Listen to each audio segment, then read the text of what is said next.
Good Can morning, you? folks. I could see people joining as we speak. Alex, I'm sorry, I didn't mean to cut you I off. was just going to say, I love the fact that just while we were waiting, we were already off into it. I know, it's wonderful. We have people just signing up now. We're going to get started uh, in just a second. Thank you all for joining us. Let me close this and make sure that I'm able to concentrate on on the wonderful task at hand. My name is Denny Brennan. I'm the Executive Director of the Massachusetts Health Data Consortium. And I'm delighted to welcome Alexandra Drane, the co-founder and CEO of Archangels, among many other important things, to be the fourth and final guest for MHDC's Vantage Point interview series.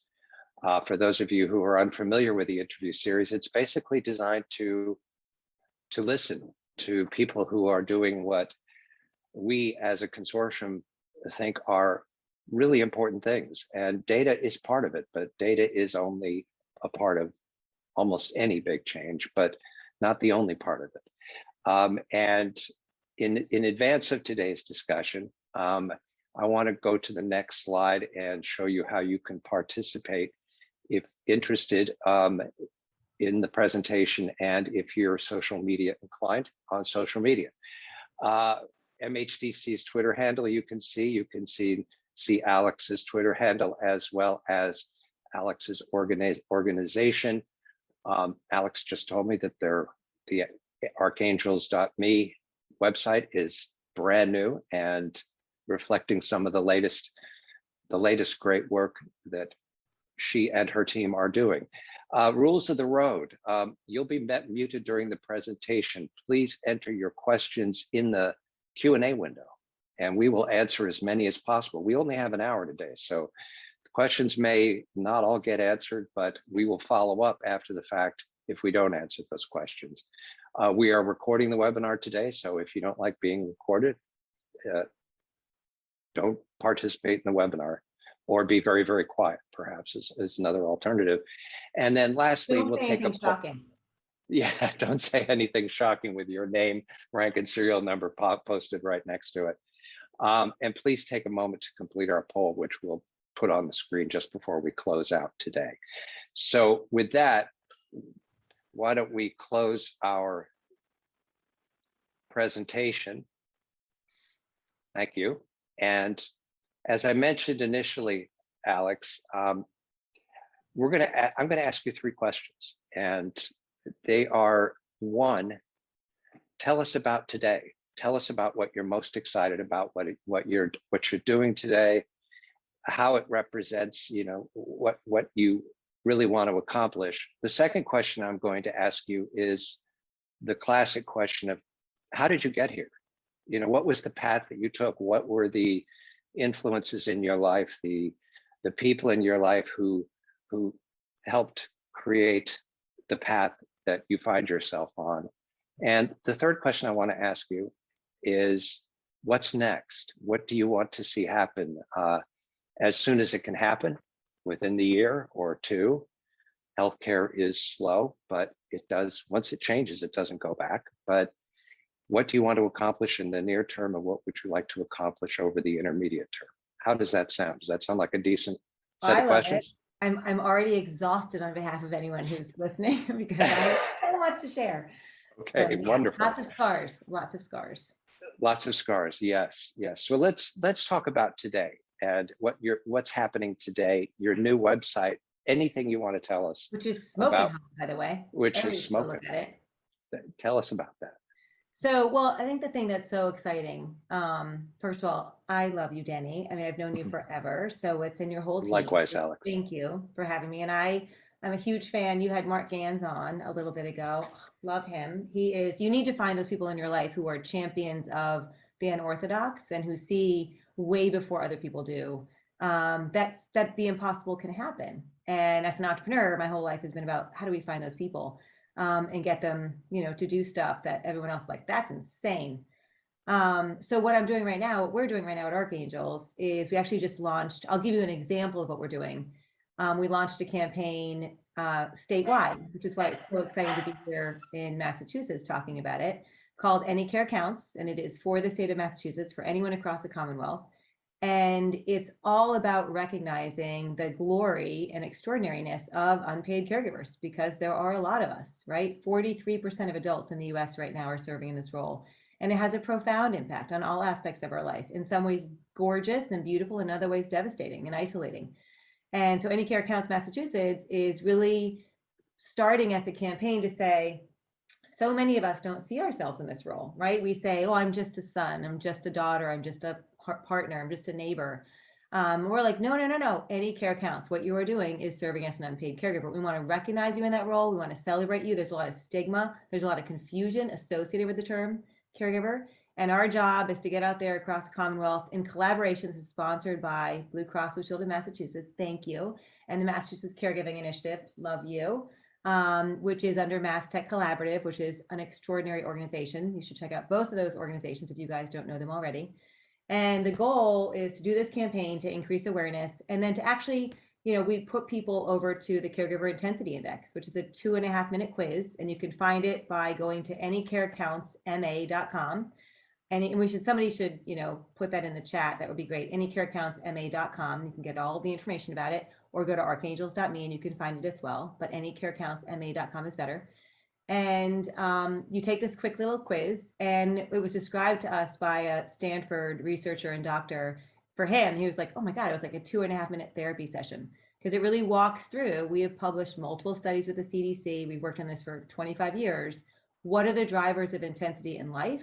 And what are the drivers intensity specifically now for unpaid caregivers? So it helps you identify the top 4 things, top 2 that are driving that intensity, the top 2 that are alleviating that intensity. And then most importantly, we don't want to do what we call a hit and run, which is you ask somebody a bunch of questions and you like bring up all these emotions of stuff that's hard. And you're like, oh yeah, good luck with that. And you're out, right?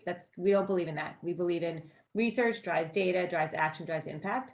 So we crosswalk you over to a site that you'll see. You'll get your score. You'll find out if you're in the green, yellow, or red. And then you go, if you choose, if you have time, you can go to a site that either as part of Mass Options or the Massachusetts Family Caregiver Program, or you can go to Archangels, has all these resources that exist right now that most unpaid caregivers don't know that they exist. So, and I'll share one other thing. You have to ask me a bunch of questions about all the data in our CDC studies, but the notion of why we named ourselves Archangels is because the term caregiver is not only confusing, it's stigmatized, as we discussed. And Archangels is like a badass warrior angel, right? Who's looking out over those people that they love, and doing everything they can to support them. So that's the origin of the name also. I like the name too, because it evokes that wonderful film Wings of Desire, the German film Wim Wenders, where the angels are following people and taking care of them and subtly helping them to avoid some of the things that might hurt them. But tell me about this index and what does it mean? We shared some statistics initially prior to coming online today that are pretty staggering in what people have in front of them, and what looks like is going to be something that all of us are going to have to contend with at some point or other in our lives. Talk to us about that. Yeah. Well, it's interesting. I'm a data geek. I know you are too, Denny. Yes, I am. This is Data Geeks Anonymous. I can stand up and. It's okay. You're not alone. I know. So when I said before, we believe in research, driving data, driving action, driving impact. There's something that I learned very early on is, data really engages your brain, and it gives your brain permission to believe something. And a CFO loves data, right? But it's stories that really engage the heart. And so we have been Archangels, you can think of as a movement and a platform that is really reframing how unpaid caregivers are seen, honored, and supported. And we do that using a combination of data and stories. And we do that across public and private channels and events and opportunities, because one of our customers is, we just talked about Massachusetts. We work with the state of New York. We work with big health systems, because we recognize that so many unpaid caregivers, if you're only looking at folks who are employed or have insurance, you're going to miss a lot of these unpaid caregivers who have had to leave the workforce or never got to join it in the first place. Denny, that I served as a cashier at Walmart for 18 months, specifically so I could get out there in the wild and find folks who were not cared for by the system. So the data, I want to start with the study, just let's set the table with the data before. Okay. So before COVID, there was a study that came out, a collaboration between NAC and AARP, that this was published in January of 2020. And when it came out, it was shocking. People were like, oh my Lord, I can't believe that data. And it said that 53 million Americans are in this role, and that was 21.3% of adults in the US. It looked at data, I'm mixing our data in now and other data sources as well. And you can find all of this on our website. 45% of unpaid caregivers at that point were men, which flies in the face of the perspective that many have. An unpaid caregiver is a 46-year-old woman caring for her mom. Yes, that's true. And she is. And 1 in 4 are millennial and 1 in 5 are Gen Z. So another study we published, was a report we were part of with the Blue Cross Blue Shield Association, looked at before COVID, unpaid caregivers already had 26% poorer health already. They had twice the risk of depression, twice the risk of coming down with a chronic illness. Literally, if you're an unpaid caregiver, and anyone who's listening right now, listen with that first, right? Before you listen on behalf of the job that you're doing, listen as a human, as a soul. Twice the risk of depression, twice the risk of chronic illness, because your telomeres are actually shortening. And this was before COVID. So and the impact on work is staggering, right? It's, unpaid caregivers are impact on productivity, top and bottom line impact across the board. As of COVID, we did, our first study with the CDC was published last year. I think it was August of last year. And we were able to show that anybody who was in this role of unpaid caregiver, 56% had clinically significant anxiety or depression. And that's 2.5 times that of the rest of the population. So if you're an unpaid caregiver and anyone who's been in this role has lived it and they know. The next study that we published sort of goes back to, the Blue Cross Blue Shield Association report said, if you are an unpaid caregiver, you are likely to be a high flyer. You were overutilizing the ER, overutilizing the hospital, overutilizing inefficient sites of care. Why? Because you don't have the luxury of having a doctor that you're going to see on a daily basis, because #caregiver. So what we did as part of the study was we went back to look at, okay, well, what are unpaid caregivers doing now during COVID as it relates to accessing care? And what we found is that a huge percentage of unpaid caregivers, now we wish they would overutilize. Those were like the good old days that they were high flyers. As of now, they're not going at all. They're avoiding or delaying medical care, emergency medical care at 5 times the rate of someone who's not a caregiver, and 1.5 times avoidance of routine medical care. So the third study that we published just in June, mid-June, kept pulling, COVID wasn't going anywhere and these mental health impacts were increasing. Oh, one other data point from the first study was, if you were an unpaid caregiver, how are you coping? And anyone that's been an unpaid caregiver knows the answer to this. You cope with substances, right? That's what you do. And I do, absolutely. And we saw 5 times increase in substance use by those who are unpaid caregivers over an increase in the rate of substances. That's drugs and alcohol. But there was another, and that was in the CDC study. There was another data point that was published in the Blue Cross Blue Shield Association report that we were part of that looked at the impact of food. And so what I'll just say about unpaid caregivers is, what do? We self-medicate because we are so super stressed out. And if you have the luxury of drinking yourself to sleep, then you might. But if you've got to get up at 3 o'clock in the morning to check to make sure somebody's breathing or to administer medication, then you don't have that luxury. And so you self-medicate with food. 50% of unpaid caregivers are coping with food. Incredibly. So by the way, if you're doing that, forgive yourself, right? I have so many unpaid caregivers who will say to me, oh my God, I had no idea. I thought I was the only one. I felt so guilty. I felt so badly about myself. Don't feel badly. You're self-medicating. There are things that we can do to help. Started by just saying you are not alone in that. So the third study we did with the CDC looked at, I'm going to use, I'm going to attack that 23% of adults in the US as of 2020. Guess what? Our latest study shows as of COVID, it's now 43% of adults in the US are serving in the role of unpaid caregiver. 43%, so close to 1 in 2. And if you are in that 43%, 70% are experiencing at least one adverse mental health impact. If you are sandwich generation, so you are caring for someone or people as a parent or guardian under 18, you are, and at the same time as you're caring for someone or people over 18, that's the definition of sandwich generation, or we'll call it club sandwich or multi-generational caregiver. 23% of adults in the US, 23%, so 1 in 5 of all adults in the US right now are a sandwich generation caregiver. 85% have at least one mental health impact, but this is the data. If you're going to write something down, take a little piece of paper and write down, the first number is 4.5%. Good, thank you, Denny. 4.5%. What we're talking about now is suicidal ideation. So cohort 1 is in the US right now. This is cohort 1 is I am not doing any kind of caregiving at all. 4.5% have active suicidal ideation.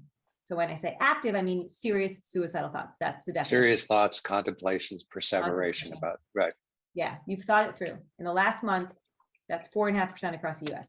What if you're in cohort 2?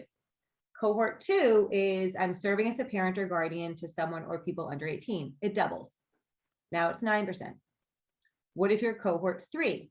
So I'm solely serving as a caregiver, unpaid caregiver, to someone or people who are over 18. It's 10%. So Denny, you can't answer. But I want everyone to just take a second and on your little piece of paper, wonder, what do you think the rate of active suicidal ideation, serious suicidal thoughts is for somebody who is in both of those roles at the same time? I'll take a second to be quiet, which is very hard for me. Write down your number. It's 52%. So just staggering. So 52% of 23% of all adults in the US right now are having serious, 1 in 10. And we got interviewed by Carl Stevens. I love that man from WBZ. And I shared those statistics. And then I said, I think they're horrifying. He said, what do you think about those stats? And I said, I think they're horrifying and heartening. He said, how can you say heartening? How can you say that? And I said, because guess what? Anyone who's been in this role, they know how they feel. They just thought they were the only one. And this is now giving an opportunity for everybody who's in this role. Because step 1 is knowing you're not alone. Guess what? That reduces anxiety, depression, and stress right out of the gate. So I think most importantly for anybody, like if this is you, and Denny, there's so many other stats we can share about it. Most importantly is just know that you're not alone in whatever's going on. And then this is what the Any Care Counts Massachusetts campaign is doing. It's what all of Archangels is doing, but I'll stick with the Any Care Counts Massachusetts campaign. We can help you measure what's driving that intensity. We can help validate it by giving you a score. And you're in the green, yellow, and red. Takes 2.5 minutes. And then there are all these resources that the state of Massachusetts has made available that you can get access to that can help get you connected to resources that can support you or your employees or your community, whatever it might be. That's wonderful news. It's especially heartening to know with such an enormous and difficult responsibility that so many of us have, and one that is isolated, that can be quite isolating. It's, you can't leave the home if you have a homebound person you care for, and to know that there are thousands, hundreds of thousands, millions who are in exactly the same position as you are. Yeah, tens of millions. Tens of millions. Yeah, we're getting up into serious, like they say, soon we're talking real numbers. This is a serious social challenge. A couple of questions have come across the transom. Wait, before you ask, I have to give you one other story because it's a Massachusetts story. I have so many stories, but this one, when you just talked about, being alone, what's really interesting, we did a webinar with EOEA, the Executive Office of Elder Affairs. And on it, they had 3 folks who worked at ASAPs. ASAPs are across the state of Massachusetts, and they're a community service hub, a community health hub. You can think of them that way. Denny, you could probably describe them better than I can. But one of the women who was on it, and I think you can find it on EOEA's site, one of the women who was on it told a story about, we were talking about loneliness and isolation and, sort of inability to leave your house and go anywhere. And she started talking about the role that technology can play. And I am a technologist, but I have a love-hate relationship with technology because I think, the 1% is very quick to say, oh, well, wire your house and do all these fancy things. Well, a lot of people have access to that. So she was talking about how technology's really helped in this very intense caregiving role that she was in with a family member. And she's like, so I had this iPad and I was able to use this iPad. And in my head, I'm like, oh, I'm so curious. Does she have apps? Is she like, does this allow her to go away for a weekend? And she's like, so I put this iPad with my mom so that I can go into the other room for 30 minutes.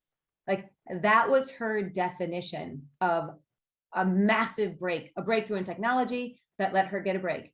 Think about that. It let her have 30 minutes in the adjoining room. And I just think for a lot of people, they don't, when you talk about loneliness and isolation, so many folks, if you have not experienced what it is to be in an unpaid caregiver role without community support or family support or any other support, oof, it's a lot. It's a lot, and it often results in, you know, difficulties and strains and real problems within families among those who are actively involved and those who are not. And you know, it's a role that is not easily shared, though families need to share these roles if they're going to sort of stay together, if they're going to be able to maintain, you know, the quality of what they're doing and their own, as you said, their own sanity, you know, their own sense of well-being. Can you talk about, Bob Dichter asks a good question. Can you talk about the impact of being poor on the percentage of people with these serious suicidal thoughts, being poor and being a caregiver? Yeah. Can you talk a little bit about that?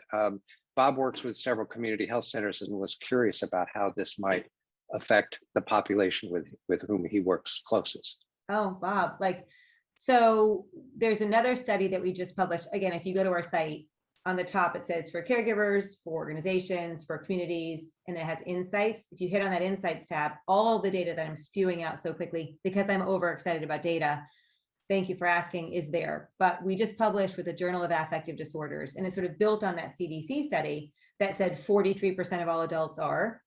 And we then broke it down further to say, okay, what if I'm Black? What if I'm Hispanic Latinx? What if I'm 18 to 24? What if I'm an essential worker? What if I'm an essential worker working over 60 hours a week? What if I have high caregiver intensity? Again, that's the metric that we use. How does that play out when you look at mental health impact and suicidal ideation as an extreme measure? And absolutely, every time, so, you know, that 43% of adults, 70% mental health impact, it goes up every time you add an at-risk component. So massive impact. But I'll also say what's really interesting is, you know, there's a population that's lost a little bit. Sometimes because of Medicaid, you know, you can sort of think of all unpaid caregivers. The data shows that even if you have lots of money, you still have high intensity. You're still having these impacts. You're very lucky that you have a roof over your head, that you have money to pay for things, but sometimes paid caregivers do not alleviate the stress of an unpaid caregiver. It can intensify family disagreement. I think of everything as Maslow's hierarchy, right up there. There we go. So yep. you know, like we got to first solve the problem of your population. Make sure you have food, safety, transportation, right? A roof over your head. I'll just say, just because people have that, we still see that they've got high intensity as things go up. The positive sometimes of somebody living in Massachusetts having health insurance is there are resources that do exist. Making sure that they're adequately funded, getting them more funding is part of the goal of Any Care Counts Massachusetts. Let's measure what is that rate of intensity? How does that differ based on different cohorts and populations? The work that we're doing with the state of New York specifically is across the state of New York, and it is to get data that the state of New York's Office for Aging can go back to the New York State Legislature and say, did you have any idea the levels of intensity? And we can walk that over to mental health impact. We need more funding. We need more funding for these AAAs, which is New York's version of these ASAP. So I hope that we'll be able to use this data from what we're doing with Any Care Counts to go back to all constituents across the state and say, this is very, very real. And we can look at it, we can measure it, and then we can do something about it because we know what those drivers are and we know what those alleviators are. Right, where best to invest Yes. to make sure that you're doing the most that you can. We have a really interesting question. Do you consider someone who has to take care of themselves through a chronic illness, you know, the isolation of being homebound, you don't have the options necessary of unpaid caregivers? Can you talk a little bit about that? I mean, there's a loneliness in having to be your own caregiver that can be pretty overwhelming. And I one of the other things we've seen is that loneliness So if you are, I think you just articulated that question very, very beautifully around caregiver for yourself, which, as we know, and our data shows, unpaid caregivers, the last person they're worried about is themselves, which is deeply unfortunate. There's actually a percentage of unpaid caregivers who die before the person they're caring for, if they're caring for someone else. And we certainly see loneliness and isolation of individuals with chronic illness across the state right now, across the country, as you've known it, at insane levels.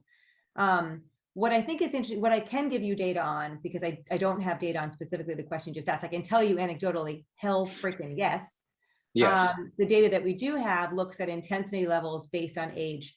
And if you are an unpaid caregiver, the rate of clinically significant loneliness and isolation is 69% for Gen Z. And I made the mistake, and then it comes down 69% of Gen Z unpaid caregivers are clinically significantly lonely or isolated. I made the mistake. That number comes down consistently until boomers, by generation, it's 42%. And I was in a webinar and I said, well, so only 42% of boomers have loneliness and isolation. And then I was like, oh, I just said that out loud. I need to throw myself out a window. Like, that is so not okay. But that just shows age is not protective as you get younger. And I think, you know, when you're caring for yourself, there's a lot of, you know, operational things that have to happen in order for that to exist. And again, I think the state of Massachusetts is doing its very best to make those things available. We do work with community servings, David Waters, and they're bringing meals to individuals, bringing meals to folks who are homebound and have chronic illness, to make sure that they can, and I think that's Medicaid funded, to make sure that folks have access. And as we all know, I would love to work with the postal system. You know, sometimes the only interaction somebody has is with their mailman. Their mailman. Like, hey, I was or leaving. mail. Yeah, and they're frontline workers. They're essential workers, right? That's an infrastructure that exists. What can we be doing to support our postal workers so they can support homebound, chronically ill, or just even somewhat ill, or just ill because they feel lonely people across the Commonwealth and across the country? That's an exceptional idea, and it's even more democratized than the smartphone, which is often used as the vehicle for communication, which a lot of people don't have. But their relationship with the postal carrier, the mail carrier, is as intimate as it gets sometimes, you know, and that individual may know more about what's happening in the household because mail isn't being picked up, or well, that's it. Yeah, they can identify problems before others. Well, and in a let's say in a multi-tenant or a large apartment building or someplace in a more dense area, you might not, the postal worker might not have that one-on-one relationship where they're getting eyes on somebody, but they do see that the mail is not getting picked up, and they will know, oh, this is, you know, Alexandra Drane, and she's 50 and she just had brain surgery, and oh my God, she's not picking up her mail. That's bad. So I think there's, you know, there's ways that these postal workers know way more than anybody else does. And again, I think what we should challenge ourselves with is, what is the definition of frontline? Who is in that role? I think Department of Family and Children have done a really good job in recognizing, you know, with foster kids, for example, using teachers as that frontline, as eyes and ears on how is somebody doing, DCF, sorry. So I just think, again, like, as we're all thinking, what do we do to support this population? Think outside the box about where they are and where they're interacting. That's why I went to work as a cashier at Walmart. Walmart is a front line of health. And, you know, when people come through that line, you can have a lot of conversations about how they're doing. Any retail setting is a front line of health that we can and should be utilizing. Well, we have a number of great questions, including one from Mark Gans, which I'm going to put on the burner for just a second. But I do, yes, I wanted to let you know that Mark is on the call. It's wonderful that he's joined us. But I wanted to ask you, talk a little bit about, this is question 2. Talk a little bit about the doodle behind you, the video, what do you call it? I can't remember the term now, but the comprehensive and complex doodle that includes, among other things, you know, Maslow's hierarchy. Tell us about what that is. Tell us about how, you know, you got to where you are. Tell us a bit about your background. What made this important for you? So Why this? behind me is like, is a lot that this ends at 2015, but it's really my life up until 2015 in terms of scars. It's somebody drawing out, it was a major conference, and sometimes they have in the back of the room of the big auditorium, or, you know, whatever, wherever you are, somebody drawing out what you say. And they did an incredible job in this case. But what, if I just very, very quickly, you know, I was very lucky. I was born to loving parents, and when they got divorced, my dad, the way that we would spend time together, he would take me with him to meetings, and I would sit in the back, and I wasn't allowed to speak, but I would sit and watch. And you really learn early on. My daughter just said to me, probably like first time she said this about 2 years ago, she was 14. And I was doing conference calls in the car and talking to coworkers and friends who are customers. And she listened to one of them, and she turned to me afterwards and she said, "You guys are just like us.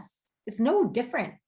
I mean, you're talking about Yeah. business things, but it's got like jealousy and intrigue, and like someone did this to somebody else, and people aren't acknowledging that, and somebody's feelings are hurt." And I was like, it never changes. And I started to learn that back with my dad, very early on, you know, this notion that life is health. Life doesn't, you know, no matter what age you are, you're still struggling with all these feelings of insecurity and wondering, am I doing it right? And every now and again, you'll have a bright spot when you feel awesome, but those go away quickly sometimes, but then hopefully you get them back. And the notion of purpose and all that. So really learned that a lot with my dad. When I graduated from college, went to work as a consultant, because the work with my dad was always about technology. And I wanted to go work actually with Danny Hillis at Thinking Machines. Anyone from Boston remembers Danny Hillis? He's still out there Yes. kicking so much butt. But I realized it was short-sighted to presume that I should be in technology. This is feedback from my dad as well. He's like, go, you need to do taste development, was what he called it. Go experience other things like retail or travel or banking. And so I did, and I was a strategy consultant for CDI that came out of Bain. And the first case that I got put on was healthcare. And I remember calling my mom when I got home, being like, "Oh, I am so unhappy. Healthcare is so boring. I don't want to do healthcare." And then within like 3 days, because guess what healthcare is? It's just life stories. It's like the epicenter of all those Yeah. things, like humanity exposed and all of its beautiful complexities. And so I fell in love with healthcare and left CDI after 2 years to start my first startup. After that, did another startup, and then ultimately started Eliza in 1999, 2000. And what we learned, Eliza had a patented speech recognition platform. We were the first company to have a speech recognition technology. Our patent was on using speech recognition in an outbound capacity. And the reason we designed it that way is our thought was anybody who's calling into the healthcare system, they're already at least partially engaged. We want to get out to all those people who are not, who no one's reaching, like the 85% of humans who are not interacting with healthcare regularly because they don't have access, they don't have time, whatever it might be. And over the course of the close to 1 billion interactions we did, 1 billion data points we got when we were at Eliza, came to realize that, you know, when we got somebody on the phone being paid for by a health system to talk about whether it's health plan, an employer, whatever it might be, to talk about diabetes or cardiovascular disease, what real people want to talk about is caregiver stress, financial stress, relationship stress, and workplace stress, right? For them, it was like, oh my God, I'm so strung out. I don't have the luxury of thinking about my diabetes. So back to that Maslow's hierarchy. So started a movement called the Unmentionables, which you can see right there, which the tagline was sex, drugs, and a crappy boss. And we sort of thought about the unmentionables, which now you'd call social determinants in many ways, as the epicenter of what we also called life sucks disease. And we were able to actually measure, we invented the vulnerability index that actually measured the presence and magnitude of these life challenges, caregiver stress, financial stress, relationship stress, workplace stress, against your personal balance of positive and negative coping factors. And we could show that if you were highly vulnerable, so we had a lot of these things going on and not a lot of things building resiliency, you were statistically significantly more likely to have insert every clinical condition here. Right. So did that. And then in parallel, my sister-in-law got diagnosed with brain cancer. The night I got hitched to her brother. And she lived a textbook case of overtreatment. She died 7 months later. And even though we were there doing everything we could to support her and love on her, We didn't do it the way we should have because we never had the conversation about what she wanted. So in 2008, started a movement called Engage with Grace. This was before the Conversation Project, really before any of those efforts that we are now so happy to see off and running, but helping people figure out, how do you live your very best days until your last? Thank you, Atul Gawande. What is it that would make life feel good for you? And how do we make sure you can have that experience and have that conversation starting when you're now? And so when I left Eliza, really looked at the overlap between those two things, and it was the unpaid caregiver, and decided I wanted to focus on that unpaid caregiver. And somewhere in the middle of all that, also got diagnosed with a brain tumor myself.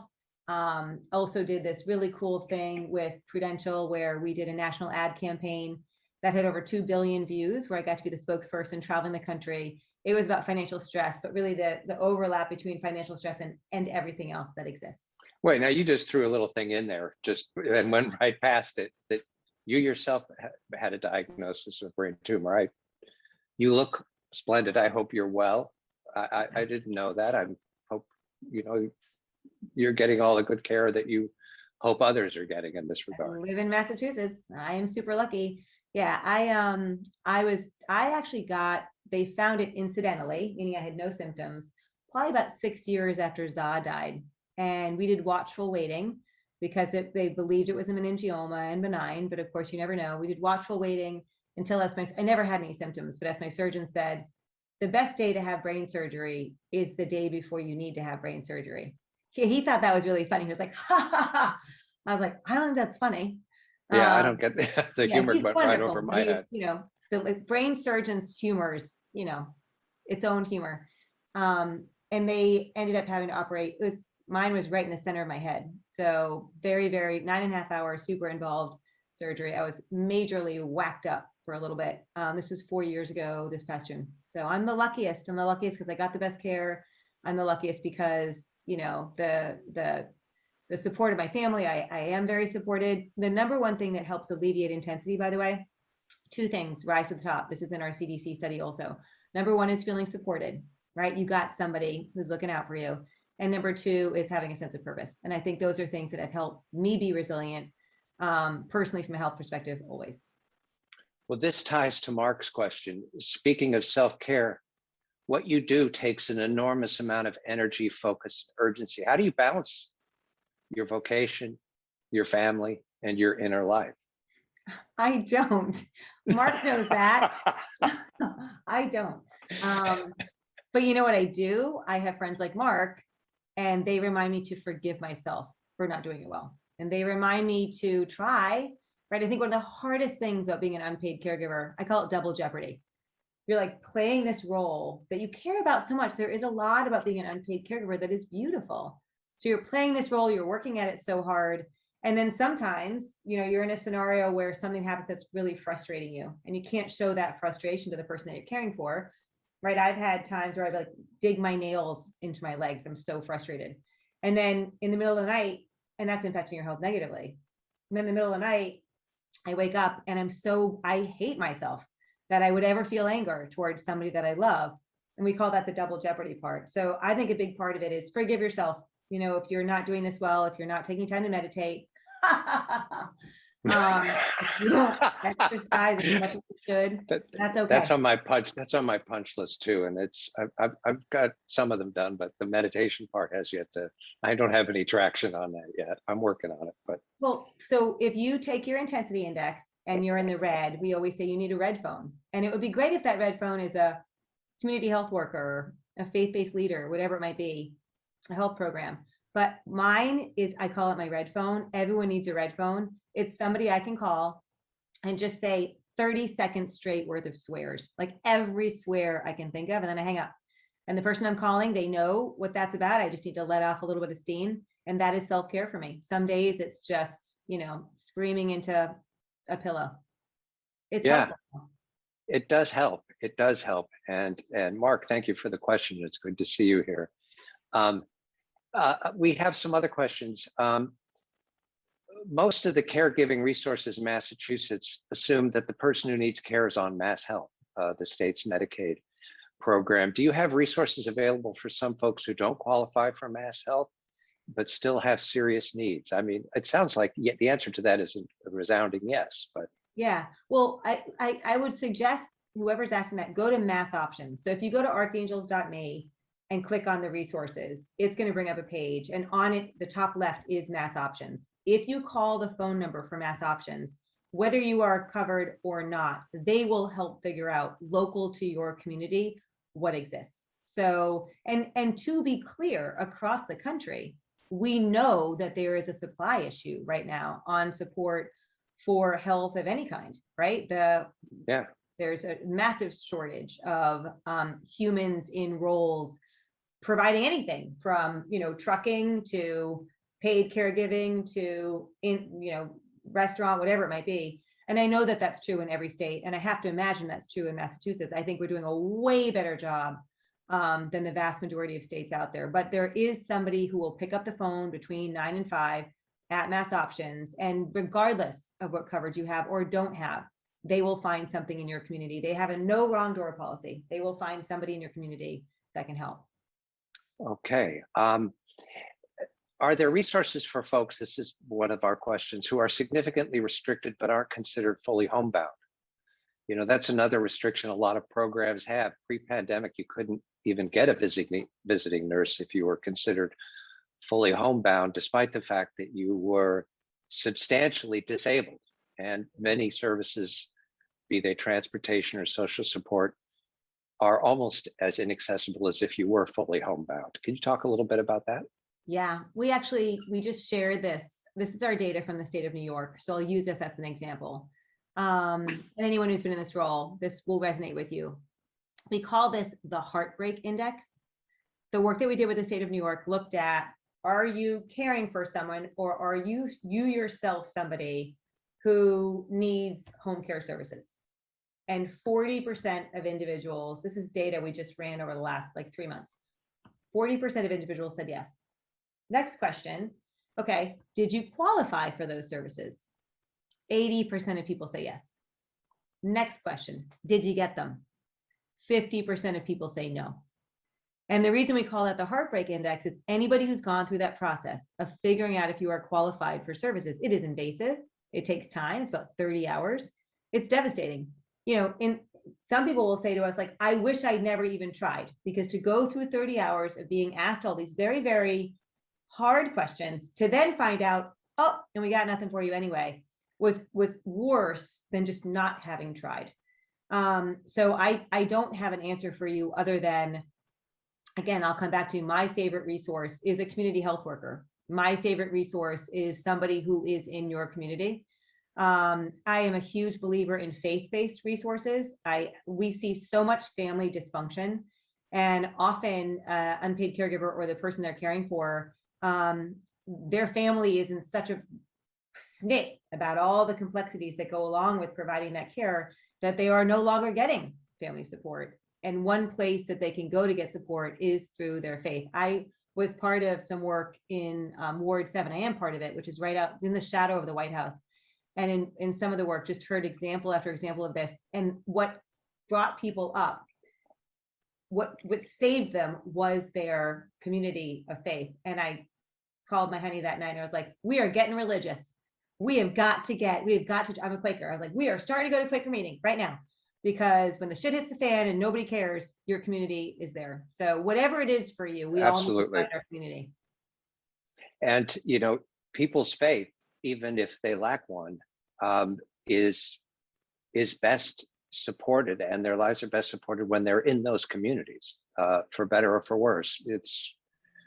They've been the foundation of society for so long. Only in modern times and postmodern times are we seeing that kind of, people actually reconsidering.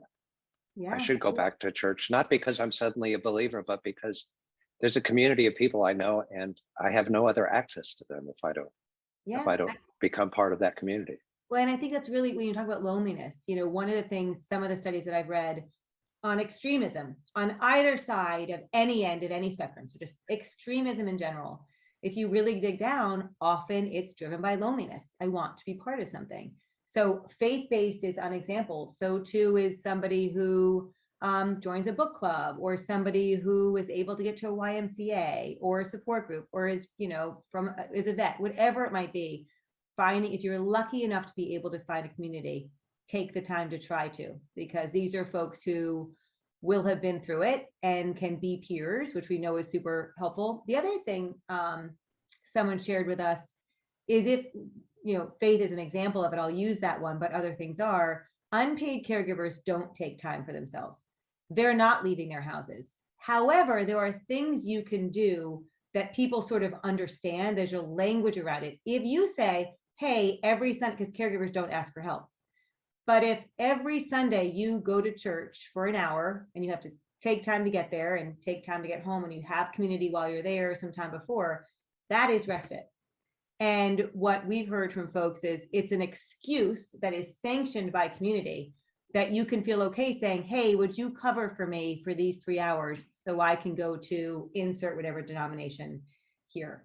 So that's a way people have used it. We've done amazing. If you look at the press release, Reverend Donnie is quoted in it, and she's an amazing minister in the South Coast of Massachusetts. And she talks a lot about the impact of being an unpaid caregiver on her community, on her, right? She's a double duty caregiver. She's a minister, and she's also got folks in her family she's caring for. And she's a big activist in LGBTQ. People forget there's a lot of, LGBTQ populations that are not getting the support that they need. And I think that she's doing a great job shining a light on that as well. We have a kind of a quasi-related question, which is with respect to the name of your enterprise. Do you have any folks who are of other faiths that for whom the term archangel is either off-putting or they don't understand it? So is that an issue that you encounter? So I think we've probably over the course of Archangel's life had a handful of folks who don't like it. And we say, absolutely, don't use it. Use whatever term works for you. What we find is, because so many individuals do not associate with, understand, are confused by, or do not like the term caregiver, archangels, in so many religions, archangels exist, and they are seen as beautiful forces of love and good. And it's also a weird name. Let's just face it, it's strange. And if you look at our website, we're doing everything we can to combat the traditional images of healthcare with, a much stronger, we want to be aspirational. We're saying it's not just that being an unpaid caregiver should be destigmatized. It's not just that it should be normalized, it should be celebrated. It should be exalted, right? It should be exalted. So everything about our language, the name, is to do our best to connect with humans who otherwise wouldn't see themselves in this role and see the glory of it. Also check out Archangel's work. It's on our archangels.me, or go to archangels.work. And this is this notion that if you're an unpaid caregiver, if you're an archangel and you've had to leave your job and you feel shame about, because we know disproportionately Black, Hispanic, younger folks have had to leave work because of their caregiving responsibilities. And then they're like, oh, well, I have a gap on my resume. You don't have a gap on your resume. If you're an unpaid caregiver, anyone who's done this knows you are a freaking financial advisor. You are a chef. You are a project manager. You are a health insurance expert, right? The list goes on. So if you go to archangels.org, You're a portfolio. You have a full portfolio. Skills. Yeah. Employers should be hiring people. They should be promoting people who have been in this role, because you are incredibly nuanced in your skill set. So Archangel's work is all about giving somebody the ability to put on their resume, whether it's, they're lucky enough to be on LinkedIn or some other online profile, or just right under your Walmart job application. I worked for those 3 years. I was an archangel, and here's my skill set. And it gives you a skill builder that lets you click off, sort of triggers in your head. Oh, you're right, I did those things. And you can then write it down. Build a compelling profile that reflects the hard and very good work that you've done. We are approaching 10 of, and I want to know, before we adjourn, what constitutes success in your mind? 1 year out, 3 years out, 5 years out? How do we recognize caregivers? How do we exalt caregivers in a manner that you would feel at some point in the future this is what we wanted. This is how things should be. This is the goal that we aspire to, as you said, an aspirational journey. What constitutes the realization of your aspirations? So I'm a bootstrapper. And one of the other things my dad taught me very early on, he's like, screw the 3-year plan, freaking survive the next 3 days and maybe 3 months and adapt. Right. So we are always adapting. And, the beautiful thing about being bootstrapped is we have not sold what we're doing as a plan. So we are, you look at what Archangels has been able to accomplish in a reasonably short amount of time.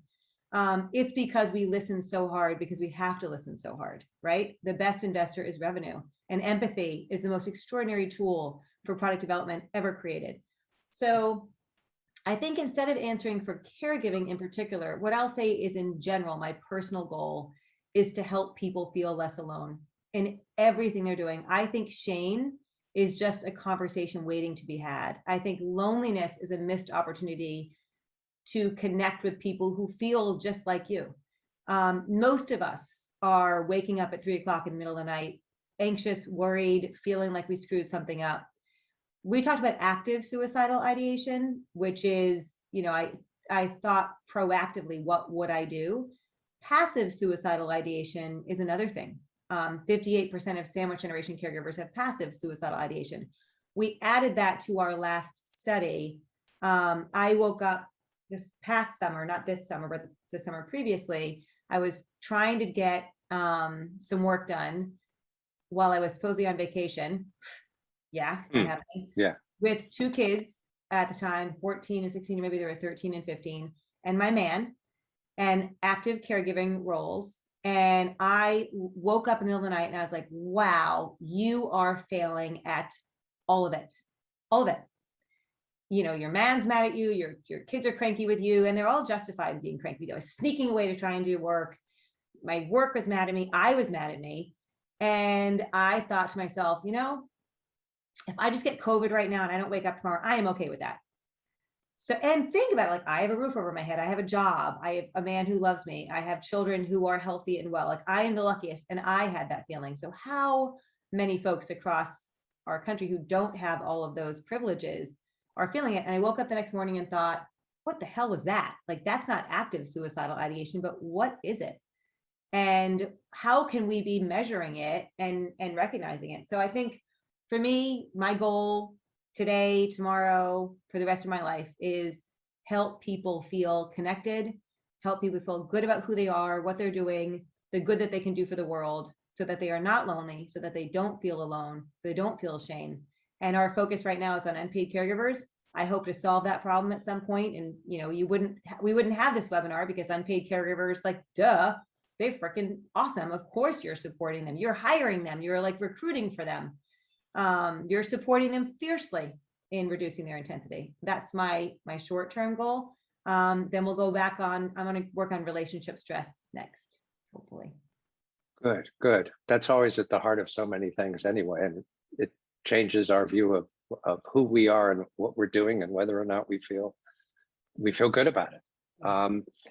I'm going to put up a quick poll here while we have folks on the line, and ask folks to please follow up with a poll. Please respond if you're able to see it on your screen. Oh, no. Here it comes. People are starting to. Yeah, Thank you. I just panicked. I was like, oh my God, don't do this live. You did wonderfully. You have nothing to worry about. Any feedback, this matters so much to so many people. If there's ways that we can be communicating better, whatever ideas you have on how we can communicate better, please go to archangels.me, find me on LinkedIn, link with me and share back, because I know we make mistakes all the time, and we're working hard to try and keep learning. Well, Alex, this has been a wonderful conversation. It's delightful to have you join us today. Take care of yourself.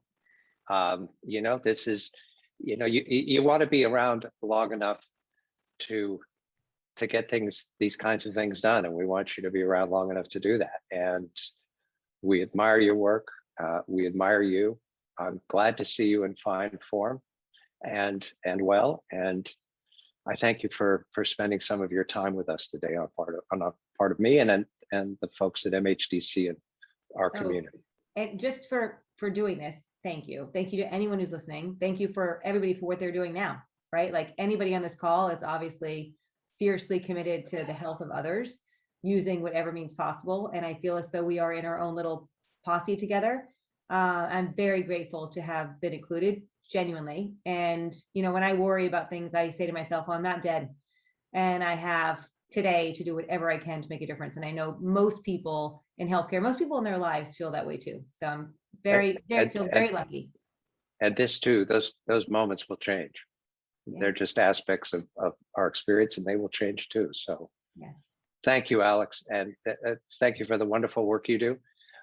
All of you who have been online and joined us today, I want to thank you for your time and your participation. And we are adjourned. Good luck and Godspeed.